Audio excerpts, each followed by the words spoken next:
The supervisor who responded to Nancy Guthrie's home on the night she vanished had never investigated a homicide. Not once. Not a single case. That is not speculation. That is what a source close to the investigation told a national correspondent on the record, and it may explain more about why this case stalled than anything else that has been publicly discussed. Day 61, no arrest, no named suspect. And now a picture emerging from inside the Pima County Sheriff's Department that is as troubling as anything found on that front porch in Tucson. If you are new to the True Crime Report, subscribe right now, because this is the kind of investigative breakdown you will not find anywhere else, and we are just getting started. I am Mitchell. This is the Mitchell Report. And tonight, we go inside the investigation that insiders say was compromised before it ever truly began. Let us start with what the source actually said, because the details matter and the implications are significant. A person described as close to the Nancy Guthrie investigation agreed to speak on camera with News Nation correspondent Brian Enton, with their identity concealed. This is not someone with a grudge from the outside.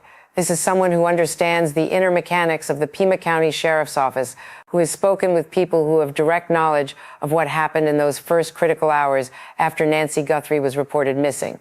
According to this source, the first homicide team that responded to Nancy's home on February 1st were not experienced homicide detectives. In the source's own words, they were not tenured. They did not have significant experience in homicide investigations.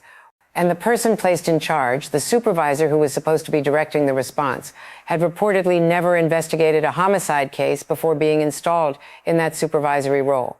Read that again slowly. The supervisor overseeing the initial investigation of a high-profile abduction involving an 84-year-old woman, a woman whose case would soon capture national attention, had never worked a homicide. When asked how that was possible, the source's answer was pointed. Decisions were made, they said, by people who install friends and individuals who can do things for them rather than people who earn the position on merit. That is a direct allegation of political appointment over professional competence. And it matters enormously because in criminal investigations, the people who arrive first do not just gather evidence, they determine what counts as evidence. They set the perimeter. They decide how the scene is treated, what is collected, what is preserved, and what gets left behind. Every decision made in those first hours either accelerates a case or quietly cripples it for months. Retired FBI Special Agent Steve Moore, who has analyzed this case publicly, was direct in his assessment. A supervisor's job, he explained, is not administrative. It is to monitor the case strategy, ensure investigators are following credible leads, and course correct when the investigation drifts.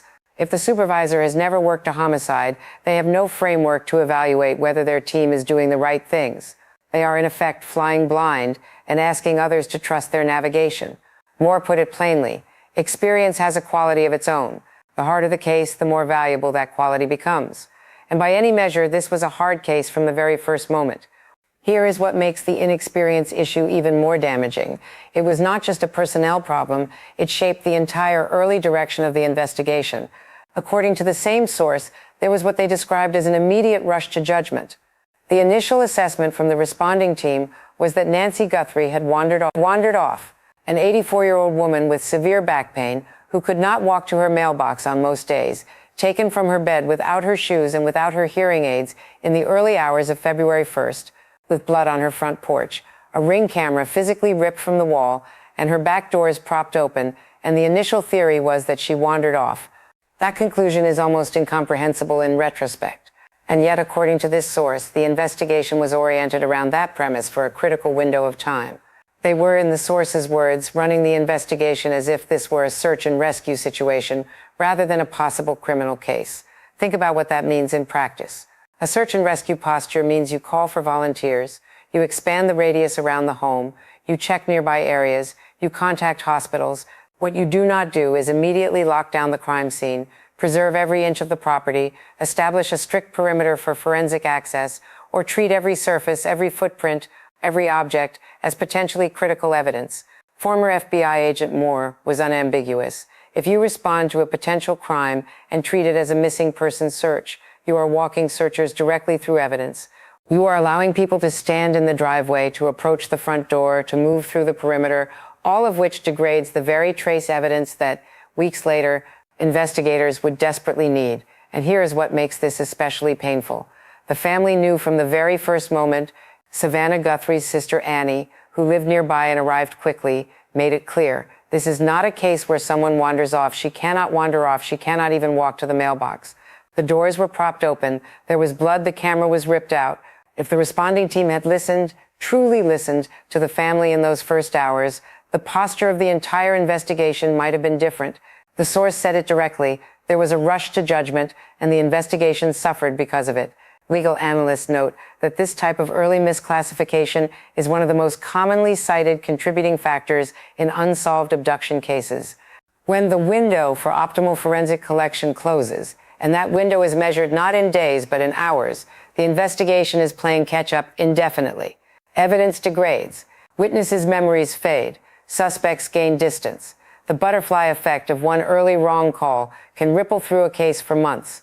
Now let us talk about something that has been discussed in fragments but deserves its own clear accounting: the crime scene itself and what happened to it. Multiple sources have confirmed, across different reporting, that the crime scene at Nancy Guthrie's home was not preserved in the way that experienced investigators would demand. The scene was processed, released, and then revisited by federal agents on multiple subsequent occasions. That sequence is a significant problem. Retired Agent Moore explained why with a level of precision that cuts through any ambiguity. Once a crime scene is released, once law enforcement ends its formal control of that location, anything found there afterward is legally and forensically suspect. A defense attorney will ask the question, how do we know this wasn't there before you left? How do we know it wasn't placed there after the scene was opened? You cannot answer that question with certainty, and in a criminal prosecution, that uncertainty is a gift to the defense. He went further. The FBI's return to process the scene days after the initial response, while professionally motivated, was already operating at a disadvantage. Tile samples from the front porch that might have preserved precise blood spatter patterns, offering information about velocity, angle, and trajectory, were now compromised by time, weather, and potentially by the foot traffic of people who had no idea they were walking through evidence. The front doormat, reportedly saturated with Nancy's blood, was not collected in the initial response, a doormat that could have captured shoe prints, that could have preserved DNA from every shoe that pressed against it, gone, not analyzed, at least not at the moment when analysis mattered most. Death investigator Joseph Scott Morgan, whose work has taken him through more than 10,000 death scenes, was clear on this point. Basic crime scene tenets exist for exactly this reason. Security of the scene is not a formality. It is the foundation on which every subsequent forensic conclusion rests. And then there is the garage. Reports indicate that Nancy Guthrie typically entered her home through the garage, rather than the front door. This is not unusual. Millions of Americans use their attached garage as their primary entry point precisely because it feels more secure. The garage door closes behind you. You have a controlled barrier between yourself and the outside world. What was done with Nancy's garage in those first critical hours? According to available information, her blue Subaru was towed for analysis, which is appropriate. But comprehensive forensic processing of the garage itself, using alternate light sources, print recovery techniques, and trace evidence collection methods, is something that sources close to the investigation suggest may not have been conducted thoroughly enough in the immediate aftermath. Former homicide detective Chris McDaniel has noted publicly that the garage, as a space through which Nancy regularly moved and which a potential perpetrator might have scouted or accessed, should have been treated as a full crime scene, not a secondary location. Every surface, every corner, every piece of equipment stored there. If that processing did not happen in the first hours, the opportunity may be gone. And that is not a minor detail. That is a potential investigative failure that cannot be undone. Inside the Pima County Sheriff's Office, according to the source who spoke to News Nation, the mood is one word: embarrassment. Morale has cratered. Deputies are walking on eggshells. And when those early press conferences happened, the ones where Sheriff Chris Nanos spoke publicly about the investigation in ways that many inside the department found counterproductive, the reaction behind closed doors was, in the source's words, "Shut your mouth, stop talking." That is not a department functioning with cohesion. That is a department fractured by leadership and quietly screaming for accountability. The no confidence vote that occurred in recent weeks was not, according to this source, a surprise to anyone who knew the internal situation. The vote was unanimous. Every single deputy represented by the union, more than 300 individuals, voted that they do not have confidence in Sheriff Nanos. The source noted that this was not the first such vote the department has held under his leadership, which speaks to a pattern rather than a moment.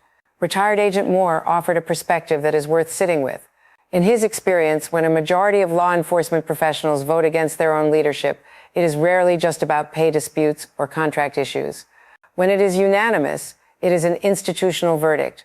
And while a single disgruntled employee might be dismissed as a grudge, 300 people speaking with one voice is something else entirely. Nanos has maintained consistently that he stands by the investigation, that his team is experienced, and that no mistakes were made in the handling of the case. He has pointed to ongoing FBI involvement as evidence of a functioning task force. He has, at various press appearances, acknowledged only that the crime scene might have been released slightly sooner than ideal, only to walk that admission back later, returning to a position that he sees no fault in his department's conduct. Beyond the internal dynamics, there are now questions about Nanos's background itself. According to News Nation reporting, the Pima County Board of Supervisors has formally convened to address what they described as recently reported issues concerning the sheriff's work history and potential discrepancies in what was disclosed during his hiring process. The board has referenced concerns about his prior employment in El Paso, Texas. Whether those concerns amount to actionable findings is still being determined. What is not in dispute is that Nanos is an elected official. He cannot be removed by a board resolution. The recall effort currently organizing in Pima County would require a special election, and with 3 years remaining on his term, that process is neither quick nor guaranteed. He won his last election by roughly 400 votes, a margin thin enough that a recall effort, if well organized, is at least plausible. For now, the sheriff's office continues to function in an environment that multiple insiders describe as deeply compromised, not by the detectives doing the daily work, many of whom are described as dedicated and anguished, but by the leadership decisions made at the top. The source's message to Savannah Guthrie passed through the interview was simple and quietly devastating. Just because we have an incompetent lead does not mean we do not care. We are with her and her family on this. We want Nancy home. While the institutional failures inside the sheriff's office dominate much of the current conversation, there is a forensic thread running through this investigation that experts believe could still crack it wide open, and it involves technology that has solved crimes once considered permanently unsolvable. The ransom notes. Savannah Guthrie has stated publicly that of the many notes received, some clearly from opportunistic or disturbed individuals, she believes 2 were genuine. The family responded to those 2 notes, and according to reports, the FBI's behavioral analysis team is now in the process of reverse engineering them, examining language patterns, tone, word selection, and structural choices to build a psychological profile of whoever sent them. But there is a second thread within the ransom notes that is arguably even more traceable: cryptocurrency. At least one of the notes reportedly included a demand involving Bitcoin. And this is where the forensic landscape becomes genuinely interesting.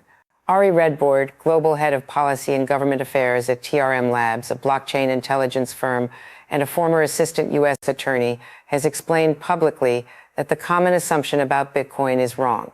Many people believe cryptocurrency transactions are untraceable.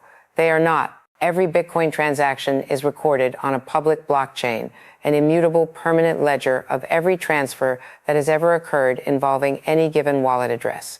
Think of it this way. Every Bitcoin wallet has a unique address, a string of letters and numbers that functions similarly to a bank account number. Every transaction into and out of that wallet is logged publicly and permanently. The record cannot be altered. It cannot be deleted. And trained forensic analysts called crypto tracers can follow the flow of funds across that blockchain, mapping where money came from, where it went, and ultimately connecting it to a real-world identity at the point where cryptocurrency is converted to cash. That conversion point is the critical moment. When Bitcoin moves from a wallet to a regulated cryptocurrency exchange, the kind of platform where users have to submit identification, phone numbers, and financial information to open an account. That is where law enforcement has the power to send subpoenas and get names. That is where an anonymous digital address becomes a real human being. The FBI has a dedicated virtual asset unit staffed with crypto tracers who use tools like TRM to build these cases. The same technology has been used to dismantle ransomware operations, trace North Korean state-sponsored hacks, and identify terrorist financing networks. It is not theoretical. It has worked in some of the most complex financial crime investigations in modern federal law enforcement history. The challenge in the Guthrie case is that the ransom was reportedly never paid, without a payment, without funds moving through the blockchain. The tracing capability is significantly limited. You can monitor the wallet, you can see if funds ever move in or out, but without transactions, you are watching a dormant address. That said, former investigators note that the existence of a Bitcoin address in a ransom note still provides investigative value. Analysts are examining how the wallet was created, what platform or software was used to generate it, and whether any prior transactions, even small test transfers, can be linked to identifiable accounts or IP addresses. It is painstaking work. It is not cinematic, but it is the kind of work that, done correctly, has sent people to prison for decades. There is another layer to this investigation that has received attention in recent days, and it cuts to the heart of what this case has always been about forensically, the DNA. Multiple confirmed sources have reported that there is DNA evidence collected from inside Nancy Guthrie's home that does not belong to Nancy or to any family member.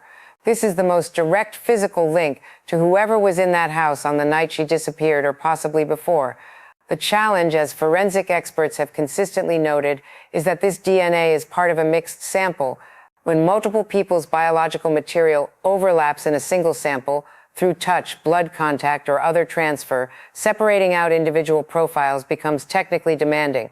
The deconvolution technology required to cleanly isolate one profile from a mixed sample is sophisticated, and in some cases, analysts suggest the technology needed may not yet exist in a form advanced enough to fully resolve the mixture.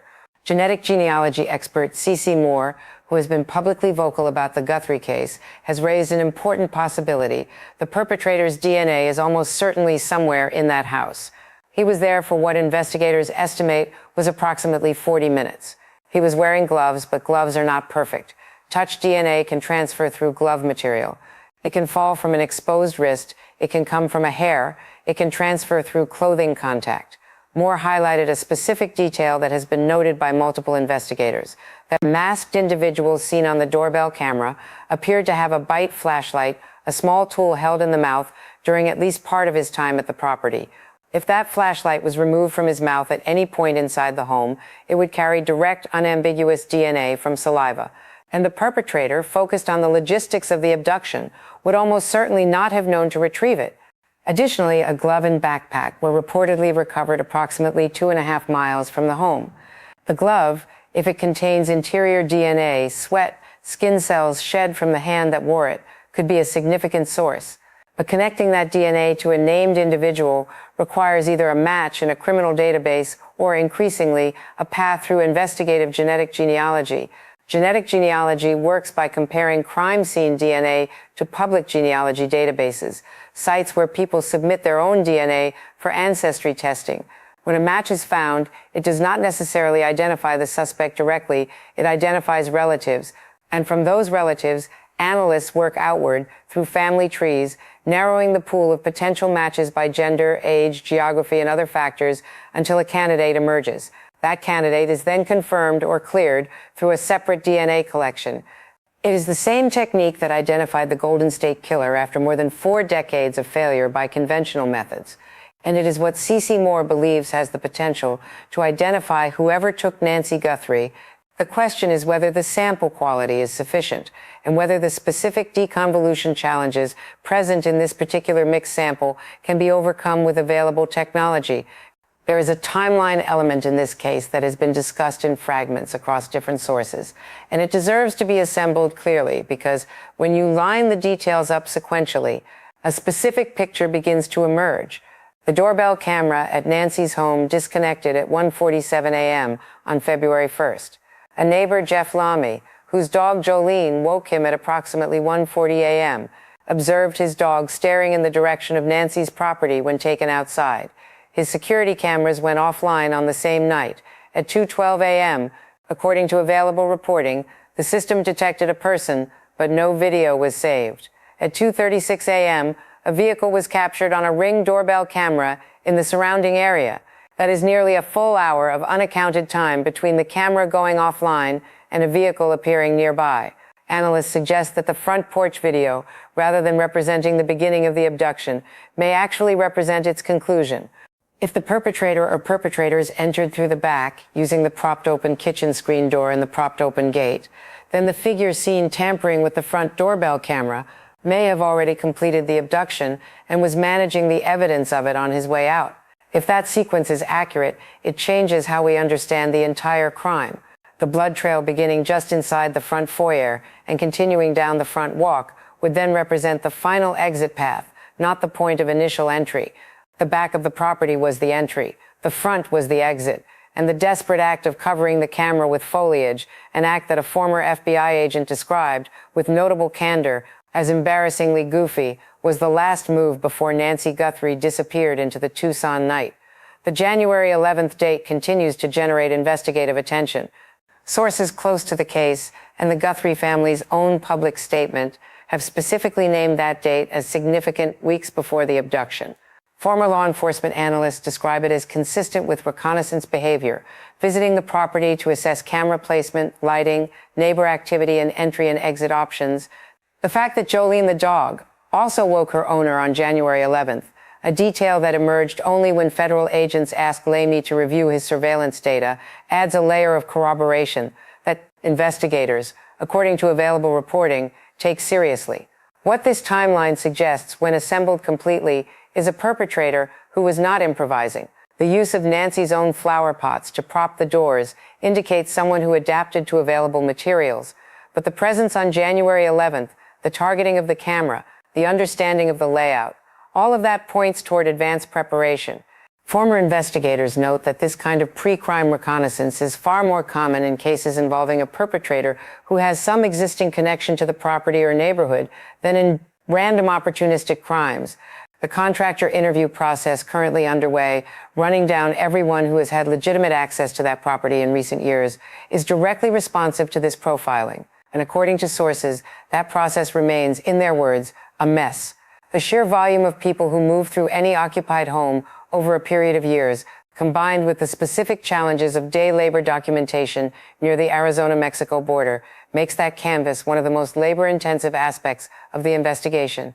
Before we reach the conclusion, there is something that has to be said plainly, because it gets lost in the investigative analysis and the institutional criticism. There is a banner outside KVOA, the Tucson television station, where Savannah Guthrie once worked early in her career. It has been there for weeks. It reads, "Bring her home." People have been coming to sign it from across the country, from Phoenix, from Florida, from states that have no connection to Tucson, except that they watched the news and felt something human stir in them. The messages on that banner are not written by journalists or investigators or retired FBI agents.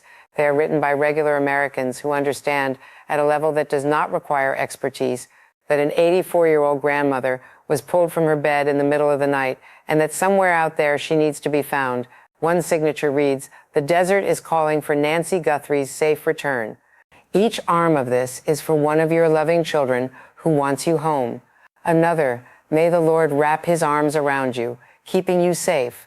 These are people who have never met Nancy Guthrie, who do not know Savannah Guthrie personally, who simply understand that this is wrong and that it needs to end. Child psychologists and grief counselors note that for families in situations like this where there is no body, no confirmed outcome, no closure, the psychological toll is uniquely brutal. Savannah has spoken about it directly. She said she cannot grieve, because grieving requires an ending, and there is no ending yet, just an open wound that 61 days have not closed, and that every morning asks the same impossible question, where is she? Savannah returned to work. She has been described by colleagues and by the investigators who work this case as a stabilizing force, someone who has publicly expressed confidence in the people working to find her mother, even when her private frustration must be immense.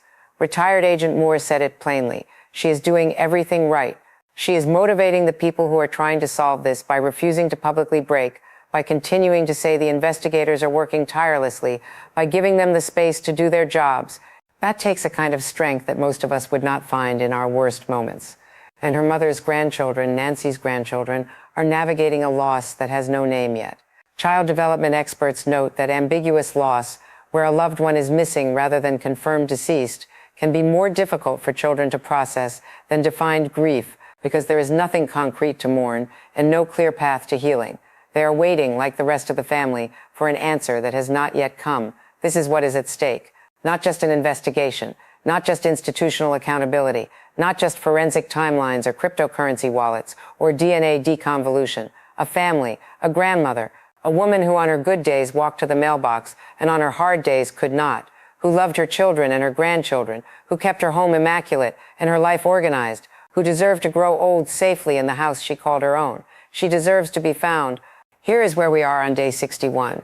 The investigation has a suspect on surveillance footage whose identity remains unknown. It has DNA from inside the home that does not belong to any family member. It has a timeline with a gap that analysts believe may tell the real story of how this abduction unfolded. It has ransom notes that the FBI is actively analyzing. It has a cryptocurrency address being monitored by federal crypto tracers. And it has a contractor interview process that sources describe as massive, complicated, and ongoing. What it does not have, at least as of this reporting, is a named suspect, an arrest, an answer. And behind all of that, there is an institution in crisis, a sheriff's department whose deputies voted unanimously against their own leadership, a supervisor who, according to a source close to the investigation, had never worked a homicide before being placed in charge of one of the highest profile cases in Arizona in decades, a crime scene that was processed, released, and revisited, a sequence that former investigators describe as one of the most damaging decisions made in this case. It did not have to unfold this way. That is the part that sits heaviest. But here is what else is true. The task force is working. The FBI is present. The DNA is being analyzed. The blockchain is being monitored. The contractors are being tracked down. And somewhere in Tucson, Arizona, someone knows something they have not yet said. Maybe they saw something on January 11th. Maybe they worked on a house nearby. Maybe they heard something they dismissed at the time. Maybe they are carrying a piece of this with them every day, and they just have not decided yet to pick up the phone. If that is you, if any part of this is you, the number is 1-800-KIAL-FBI. That is 1-800-225-5324. You can remain anonymous. You do not need to have all the answers. You just need to share what you know. The reward stands at over $1.2 million. No arrest required to claim it.